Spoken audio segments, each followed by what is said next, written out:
مولانا رمضان کے بیانات کے لیے مولانا رمضان کے آفیشیل چینل مولانا محمد رمضان فلاحی کو سبسکرائب کریں۔ السلام علیکم ورحمۃ اللہ وبرکاتہ۔ الحمد للہ وحدہ والصلاة والسلام علی من لا نبی بعدہ، اما بعد فقد قال اللہ تبارک وتعالی فی کتابہ الکریم والفرقان الحمید، فاعوذ باللہ من الشیطان الرجیم، بسم اللہ الرحمن الرحیم۔ الم تر الی الذی حاج ابراہیم فی ربہ ان آتاہ اللہ الملک، صدق اللہ العظیم۔ محترم سامعین کرام، عزیز بھائیوں، دوستوں، بزرگوں، اس آیت میں اللہ تبارک و تعالی نے نمرود کے بارے میں ذکر فرمایا کہ کیا آپ نے اس شخص کی طرف نہیں دیکھا جس نے ابراہیم علیہ السلام سے ان کے رب کے بارے میں حجت کی، ان کے رب کے بارے میں بحث اور مباحثہ کیا، اس رب کے بارے میں جس رب نے اس نمرود کو حکومت عطا فرمائی۔ نمرود بروزن امرود، نمرود کو اللہ نے ملک عطا فرمایا، حکومت عطا فرمائی۔ نمرود ان 4 بادشاہوں میں سے ایک ہے جن کے تعلق سے تاریخ کی کتابوں میں لکھا ہے کہ دنیا کے اندر 4 بادشاہ ایسے گزرے ہیں جنہوں نے تنہا اکیلے پوری دنیا پر حکومت کی۔ ان میں سے 2 ایمان والے اور 2 غیر ایمان والے۔ ایمان والوں میں حضرت سلیمان علیہ السلام اور سکندر ذوالقرنین، ان 2 کا نام آتا ہے، اور غیر ایمان والوں میں نمرود اور بخت نصر۔ تو یہ 4 بادشاہ ایسے گزرے ہیں جنہوں نے تنہا اکیلے پورے ورلڈ اور پوری دنیا پر حکومت کی۔ تو نمرود کو بھی اللہ تبارک و تعالیٰ نے وہ حکومت عطا فرمائی تھی، لیکن نمرود بجائے اس کے کہ اللہ تبارک و تعالیٰ نے اتنی ساری نعمتوں سے نوازا تھا، ان نعمتوں کی شکر و گزاری کرنے کے بجائے اس نے ناشکری کا مظاہرہ کیا، اور اللہ کی بندگی کرنے کے بجائے، اللہ کی عبادت کرنے کے بجائے وہ خود اپنے آپ کو خدائی کا دعویٰ اس نے کیا، اور لوگوں کو جو ہے اس کی خود کی عبادت کرنے لگاتا تھا۔ نمرود یہ ابراہیم علیہ السلام کے زمانے میں تھا۔ حضرت ابراہیم علیہ السلام کے زمانے میں بت پرستی کا دورہ تھا، اور لوگ الگ الگ چیزوں کی پوجا کرتے تھے۔ ابراہیم علیہ السلام کے زمانے میں کچھ لوگ ستاروں کی پوجا کرتے تھے، اور کچھ لوگ جو ہے بتوں کی پوجا کرتے تھے، الگ الگ نمونے کے بتوں کی جو ہے وہ پوجا کیا کرتے تھے، اور جو ہے نمرود کی بھی پوجا کرتے تھے، نمرود کی بھی پوجا پاٹ ہوتی تھی۔ تو بہرحال ابراہیم علیہ السلام نے اپنی قوم کو سمجھایا، ستاروں کی پرستش کرنے والوں کو سمجھایا کہ پہلے تو خود ابراہیم علیہ السلام کے اس واقعے کو اللہ نے قرآن میں بیان فرمایا کہ فلما جن علیہ اللیل، جب رات چھا گئی اور ابراہیم علیہ السلام نے ستاروں کی طرف دیکھا تو فرمایا کہ یہ میرا رب ہے، اور یہ ستارے جھلملاتے ہوئے ستارے نظر آ رہے ہیں کہ یہ میرا رب ہے۔ لیکن جب ستارے ڈوب گئے تو فرمایا کہ انی لا احب الآفلین، کہ جو ڈوب جائے میں اس کو خدا نہیں مانتا، کہ جو ڈوب جائے، جو فنا ہو جائے، جن کا وجود مٹ جائے، وہ خدا کیسے ہو سکتے ہیں۔ اس کے بعد میں جو ہے 14ویں رات کے چاند کی طرف آپ نے دیکھا تو فرمایا کہ یہ خدا ہو سکتا ہے، یہ تو ستاروں سے بھی بڑا نظر آ رہا ہے۔ لیکن جب وہ بھی ڈوب گیا تو فرمایا کہ میں اس کو خدا نہیں مانتا، جو ڈوب جائے وہ خدا نہیں ہو سکتا۔ پھر اس کے بعد میں سورج کی طرف دیکھا کہ سورج جو ہے یہ چاند ستارہ سے بھی زیادہ روشن ہے، پوری دنیا کو روشنی پہنچاتا ہے، تو بولے یہ خدا ہو سکتا ہے، ھذا ربی ھذا اکبر، کہ یہ ہو سکتا ہے رب، یہ چاند سورج سے بھی، یہ چاند اور ستاروں سے بڑا دکھ رہا ہے۔ لیکن جب سورج بھی غروب ہو گیا تو فرمایا ابراہیم علیہ السلام نے کہ جو ڈوب جائے وہ خدا نہیں ہو سکتا۔ اور اس کے بعد میں جو ہے قوم کو اس بات کی دعوت دی کہ جو طاقت، جو ذات اس چاند، ستارے اور سورج کے نظام کو چلا رہی ہے، وہی دراصل عبادت کے لائق ہے۔ دوسری طرف وہ لوگ تھے جو بتوں کی پوجا کرتے تھے، الگ الگ مورتیوں کی پوجا کرتے تھے، اور ابراہیم علیہ السلام کے والد خود جو ہے وہ بت ساز تھے، بتوں کو بنایا کرتے تھے، مورتیاں ان کے گھر میں بنا کرتی تھی، اور انہی کے گھر سے وہ مورتیاں فروخت ہوتی تھی، لوگ ان کے گھر سے مورتیاں خرید کر لے جایا کرتے تھے۔ ابراہیم علیہ السلام کے اس واقعے کو بھی اللہ تعالیٰ نے اپنے کلام پاک میں بیان فرمایا۔ ابراہیم علیہ السلام نے اپنی قوم کو اور اپنے والدین کو بہت سمجھایا کہ جن بتوں کو ہم خود اپنے ہاتھ سے بناتے ہیں، یہ مخلوق ہے اور اپنے ذات سے یہ خود بن نہیں سکتے، اور ہم انسان اس کو بناتے ہیں، بنانے کے بعد یہ کچھ کر نہیں سکتے، نہ نفع پہنچا سکتے ہیں، نہ نقصان پہنچا سکتے ہیں، نہ بول سکتے ہیں، نہ سن سکتے ہیں، نہ کھا سکتے ہیں، نہ پی سکتے ہیں۔ تو جو نہ نفع پہنچا سکے نہ نقصان پہنچا سکے، تو ایسے بے بس اور لاچار یہ خدا کیسے ہو سکتے ہیں؟ لیکن قوم کے لوگوں نے ان کی بات کو نہیں مانا۔ ایک مرتبہ ابراہیم علیہ السلام نے، جس وقت کی قوم کے لوگ عید کا اور تہوار کا موقع تھا، میلے ٹھیلے میں گئے، ابراہیم علیہ السلام نے جتنے چھوٹے چھوٹے بت تھے ان کے ٹکڑے کرنے کے بعد میں جو بڑا بت تھا اس کے کندھے پر کلہاڑی کو لگا دیا۔ جب قوم کے لوگ واپس آئے اور پوچھا ابراہیم علیہ السلام سے کہ یہ کس نے کیا، ابراہیم علیہ السلام نے فرمایا کہ آپ خود پوچھ لیجئے ان لوگوں سے کہ ان کے ساتھ یہ معاملہ کس نے کیا ہے۔ پھر فرمایا کہ ان کے بڑے نے کیا ہے۔ دیکھو جو بڑا والا بت ہے اس کے گلے میں یہ کلہاڑی لٹکی ہوئی ہے، اسی کو غصہ آیا ہوگا، اسی نے سب کو توڑ پھوڑ کیا ہوگا۔ اور اگر وہ نہیں بتا سکتا تو جن کو توڑا گیا ان سے پوچھو، وہ بتائیں گے کہ ہم کو کس نے مارا ہے۔ قوم کے لوگوں نے جو ہے مطلب اس بات کو اپنے دل میں کہا کہ یہ تو مورتیاں ہیں، یہ نہ بول سکتی ہے نہ سن سکتی ہے، اور جو ہے یہ کچھ بھی نہیں کر سکتے۔ ابراہیم علیہ السلام نے فرمایا کہ جب یہ کچھ کر ہی نہیں سکتے، اتنے لاچار ہے، تو تم ان کو خدا کیوں مانتے ہو؟ بہرحال اسی وجہ سے قوم کے لوگ ابراہیم علیہ السلام پر خفا اور ناراض ہوئے، اور یہ معاملہ ڈائریکٹ جو ہے نمرود بادشاہ اس وقت کی جو حکومت کا بادشاہ نمرود تھا، نمرود کے پاس یہ معاملہ پہنچا۔ ابراہیم علیہ السلام اور نمرود کے اس مکالمے اور مباحثے کو اللہ تبارک و تعالیٰ نے اپنے کلام پاک میں ذکر فرمایا ہے۔ جب ابراہیم علیہ السلام کو نمرود کے پاس میں پیش کیا گیا تو نمرود نے پوچھا کہ تمہارا رب کون ہے، تم کس کی پوجا کرتے ہو، اور جو ہے تم جو ہے کس کو اپنا خدا مانتے ہو؟ ابراہیم علیہ السلام نے فرمایا کہ ربی الذی یحیی و یمیت، میرا رب وہ ہے جو زندگی دیتا ہے اور موت دیتا ہے، موت اور زندگی جس کے ہاتھ میں وہ میرا رب ہے۔ تو نمرود نے کہا کہ موت اور حیات تو میرے بھی ہاتھ میں ہے، اور اس نے جو اس بات کو ثابت کرنے کے لیے 2 قیدیوں کو بلایا۔ اس میں سے ایک وہ قیدی تھا جس کے بارے میں رہائی کا فیصلہ ہوا تھا کہ اس کو باعزت بری کیا جائے، اور دوسرا وہ قیدی تھا جس کے بارے میں سزائے موت سنائی گئی تھی۔ تو نمرود نے یہ کہا کہ جس کو سزائے موت سنائی دی گئی ہے، جس کو موت کی سزا سنائی گئی ہے، اس کو چھوڑ دو،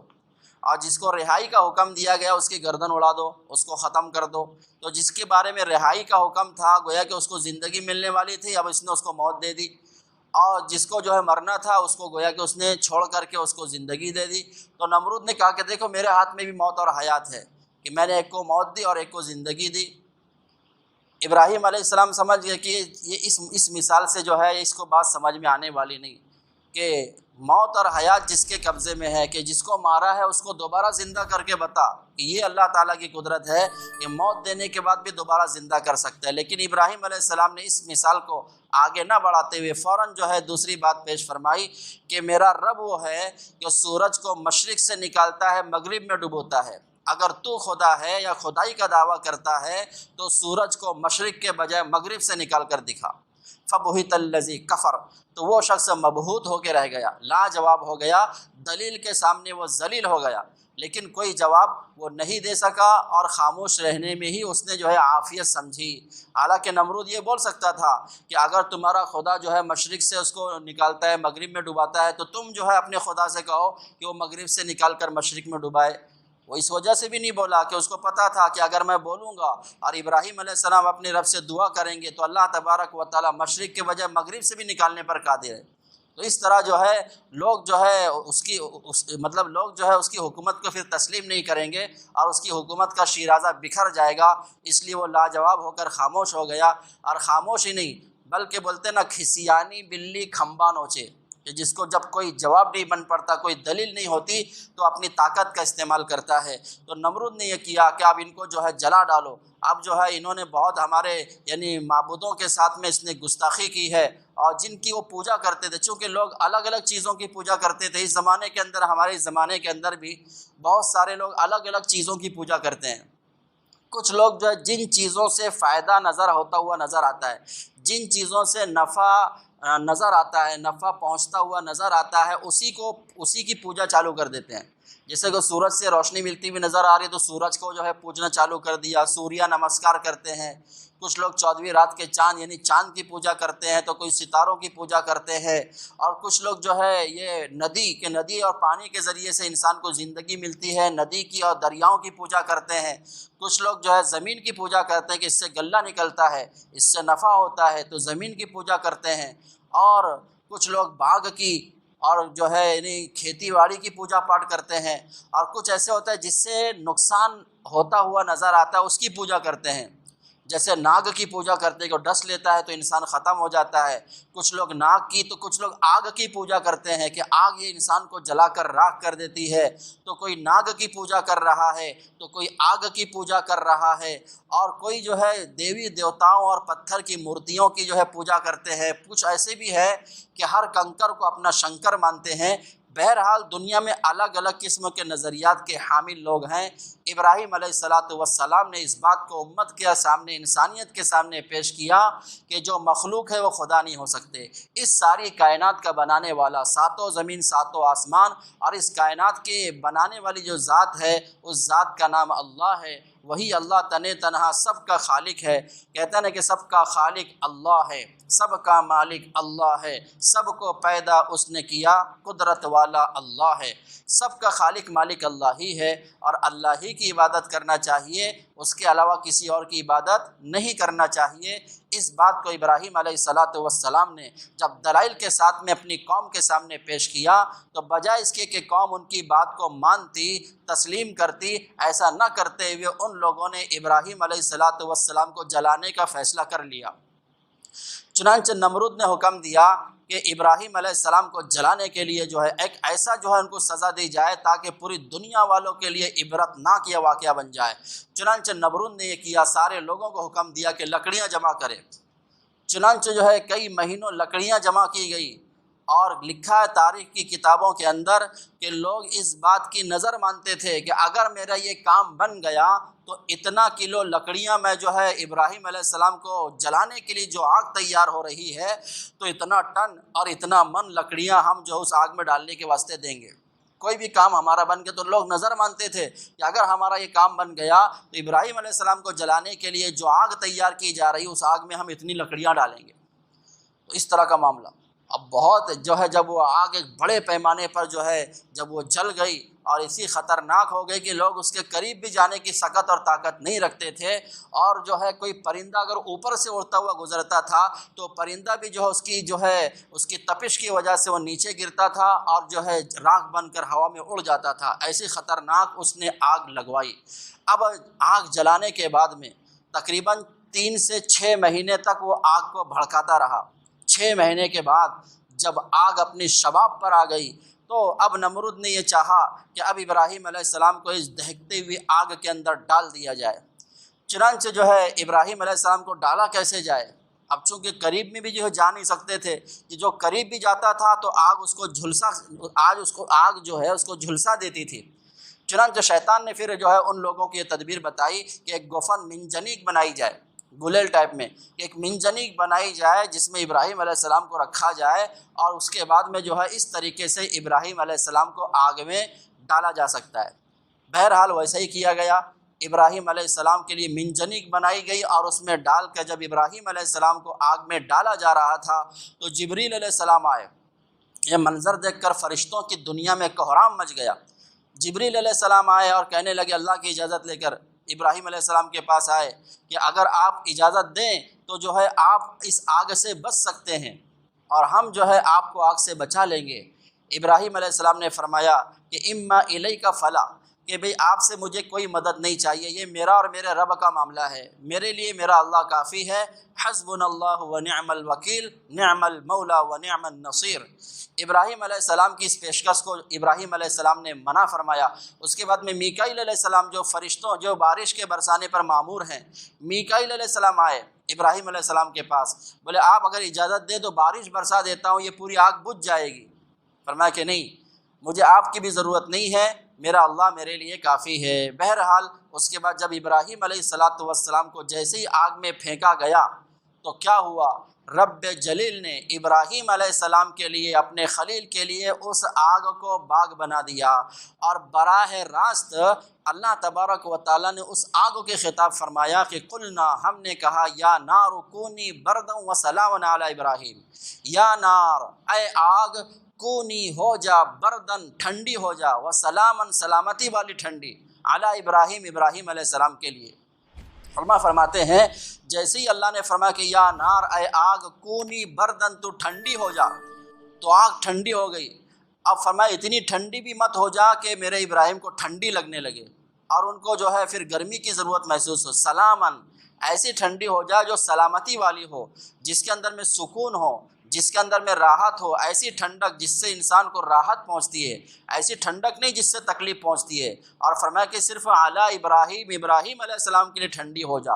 اگر اعلیٰ ابراہیم نہیں فرماتے تو ساری دنیا کی آگ ہی ٹھنڈی ہو جاتی۔ اگر دنیا کی آگ ٹھنڈی ہو جاتی تو پھر چائے کیسے بناتے اور باقی چیزیں جو ہم گرم کرتے ہیں وہ کیسے وجود میں آتی؟ تو اللہ تعالیٰ چیزوں کے اندر جتنی بھی تاثیر ہے، چاہے وہ گرم ہو، چاہے وہ ٹھنڈی ہو، چاہے نفع پہنچانے کی صفت ہو، نقصان پہنچانے والی صفت ہو، ان ساری صفتوں کو بھی اللہ تبارک و تعالیٰ ہی نے بنایا ہے۔ اسی لیے اللہ تبارک و تعالیٰ نے آگ کو براہ راست حکم فرمایا کہ یا نار، اے آگ، کونی بردن، کہ تو ٹھنڈی ہو جا، تو آگ فوراً ٹھنڈی ہو گئی، اور وہ آگ جو ہے باغ بن گئی، گلے گلزار بن گئی۔ اس لیے کہتے ہیں کہ آج بھی ہو اگر ابراہیم کا سا ایمان پیدا، آگ کر سکتی ہے انداز گلستہ پیدا۔ اگر آج بھی ابراہیم علیہ السلام جیسا ایمان ہمارا بن جائے اور چیزوں سے جو ہے ہم اپنی نظر کو ہٹا کر اللہ ہی کی ذات عالی سے پورا مکمل کامل یقین اور توکل اللہ کی ذات پر آ جائے، تو جس طریقے سے اللہ تعالیٰ نے ابراہیم علیہ السلام کی مدد فرمائی ہے، اسی طرح اللہ تعالیٰ ہماری بھی مدد کرنے پر قادر ہے۔ بس ایمان یقین ہمارا مضبوط ہونا چاہیے۔ بہرحال ابراہیم علیہ السلام کو جب اس آگ میں ڈال دیا گیا، اب سب لوگ یہ سمجھے کہ ابراہیم علیہ السلام کے نعوذ باللہ جل کر خاک ہو گئے،